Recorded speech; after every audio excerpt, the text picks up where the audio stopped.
Welcome sa isa na namang tutorial video. Ngayong araw ay ituturo ko sa inyo kung paano gamitin ang Google Meet, paano makakreate ng link at mag-share nito, at kung paano naman mag-accept ng link para maka-join sa meeting, gamit lamang ang cellphone. Una ay kailangan muna nating i-download ang Google Meet sa Play Store. Tandaan na kailangan meron kayong Gmail account para magamit ito. Pagkatapos ma-download at ma-install ang Google Meet ay i-open natin ito. Piliin ang Gmail account na inyong gagamitin sa pag-sign in sa inyong Google Meet. Sa upper left corner na may tatlong linya, makikita ang settings nito.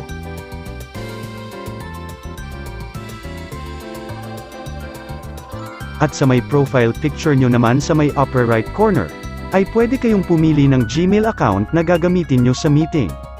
Para naman makapag-create ng link na iyong i-share sa gusto mong ka-meeting, ay pindutin lang ang New Meeting. Pindutin ang Get a Meeting Link to Share para makapag-generate ng link. Ito na ang link na dapat nyong i-share sa inyong ka-meeting. Pindutin ang Share Invite at i-share ito sa lahat ng kasama sa meeting.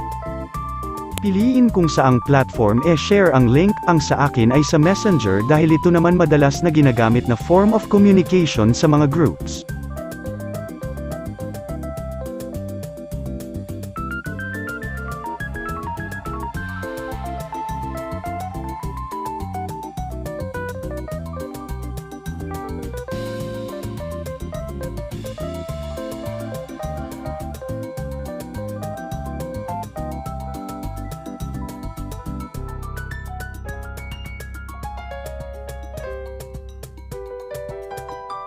Para ma-share ang iyong screen sa iyong ka-meeting, pindutin lamang ang Share Screen. Pindutin ang Start Now.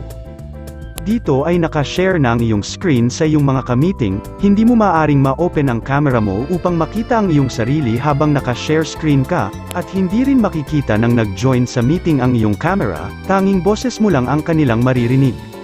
Ngayon naman ay ipapakita ko sa inyo kung paano mag-join sa Google Meeting gamit ang link na natanggap mo. Siguraduhin naka-sign in na ang Gmail account na gagamitin mo para sa meeting bago i-click ang link. Buksan ang Messenger kung saan mo natanggap ang link at pindutin ito at piliin ang Gmail account na gagamitin mo para sa meeting.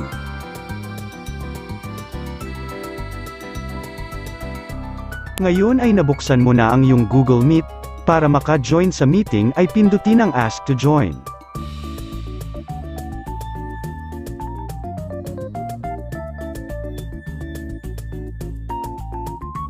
Para naman ma-accept ang mga pinadalhan mo ng link at mag-join sa meeting, pindutin lang ang Admit para maisali. Gawin ito sa lahat ng mga pinadalhan mo ng link na gustong mag-join sa meeting.